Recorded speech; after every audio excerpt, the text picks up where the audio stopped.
नमस्कार, आपका स्वागत है। आज हम लोग लखनऊ स्टूडियो में हैं और मेरे साथ मौजूद हैं उत्तर प्रदेश के वरिष्ठतम पत्रकारों में से एक श्रीपति जी। श्रीपति जी, आपका बहुत बहुत स्वागत है। हेलो, नमस्कार।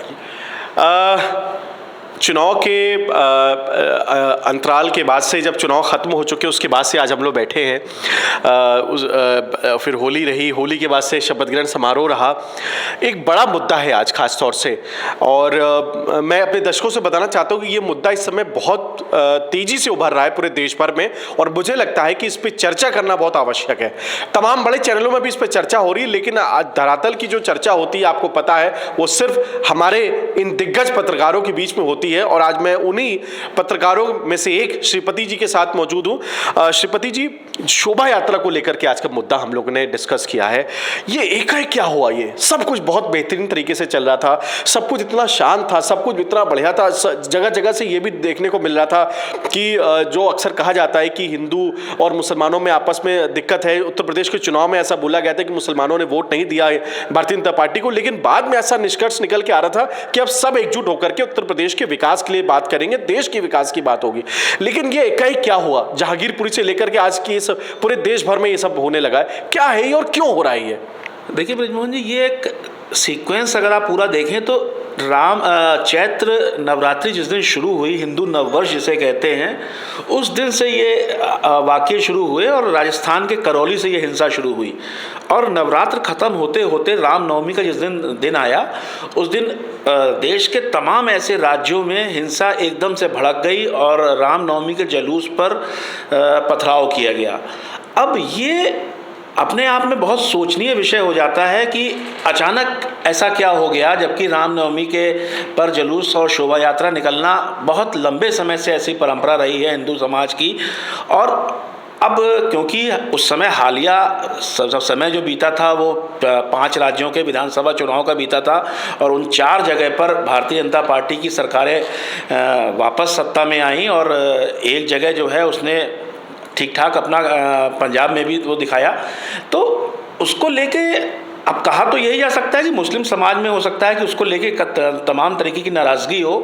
और दूसरी चीज़ एक जो बहुत बड़ी सामने निकल के आ रही है, वो आप खुद भी देख रहे होंगे, फिर चाहे वो दिल्ली का जहांगीरपुरी का हिंसा का मामला हो, करौली का मामला हो, खरगोन का मामला हो, या पश्चिम बंगाल का मामला हो, झारखंड का किसी भी जगह का मामला हो, हर जगह एक दूसरा समुदाय वो चीज़ों को झेल नहीं पा रहा है या मैनेज नहीं कर पा रहा है। आप मतलब ये देख सकते हैं कि मतलब कि वो इसको एक क्या शब्द दिया जाए कि मतलब सामने वाले की शोभा यात्रा को वो अपने मस्जिद के सामने से होता हुआ गुजरता हुआ नहीं देखना चाहता, या किस तरीके की वो चीज़ें चाह रहा है। तो कुल मिला के एक मुसलमान समाज में एक नाराज़गी सी देखी जा रही है, ख़ास तौर से क्योंकि चुनाव हाल के उत्तर प्रदेश में ही बड़ा झटका उसे महसूस भी हुआ है।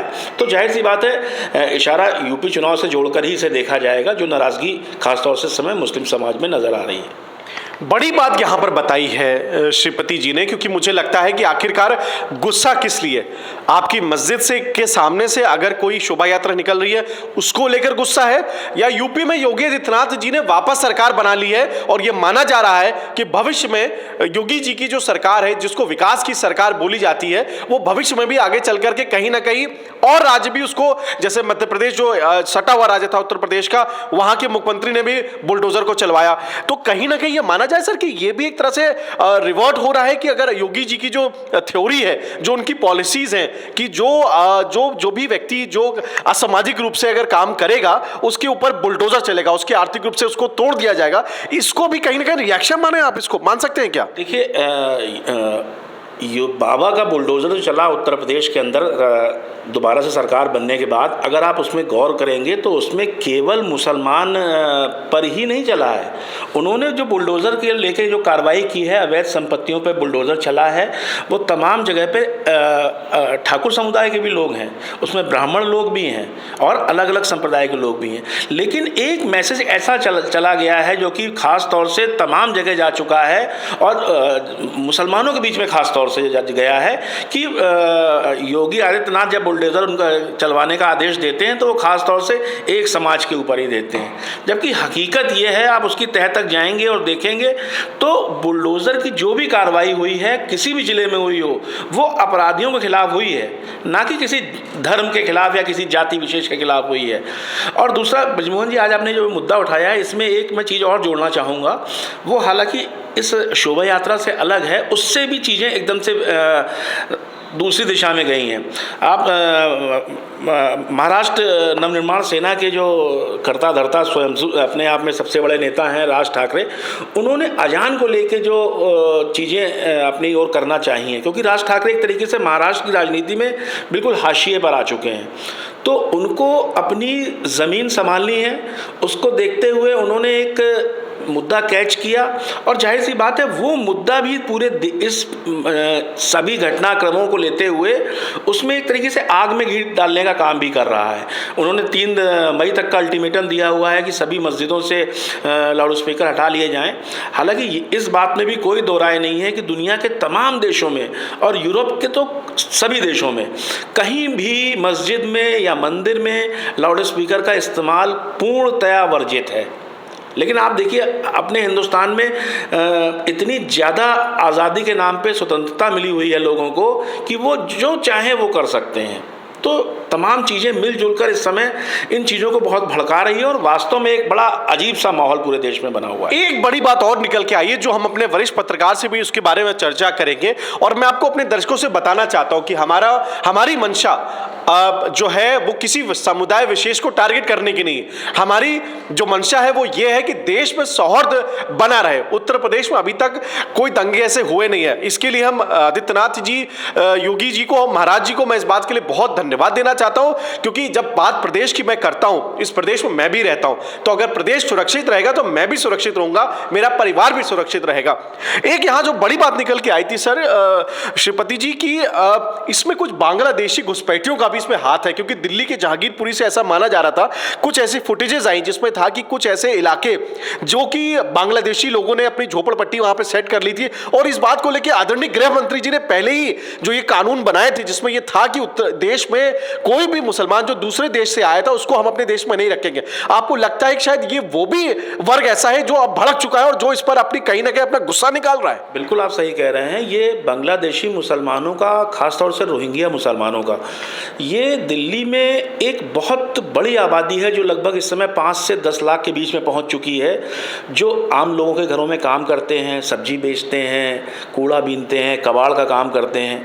तो ये लोग भी, आप अगर गौर करेंगे कि जहांगीरपुरी हिंसा में जिन लोगों का नाम शामिल किया जा रहा है, जिनको गिरफ्तार भी किया जा चुका है, उनमें से कुछ लोग ऐसे भी हैं जो बाकायदा सीए और एनआरसी के खिलाफ जब शाहीन बाग में धरना प्रदर्शन चल रहा था और सरकार विरोधी नारेबाजी चल रही थी, तो ये उस समय भी शामिल थे।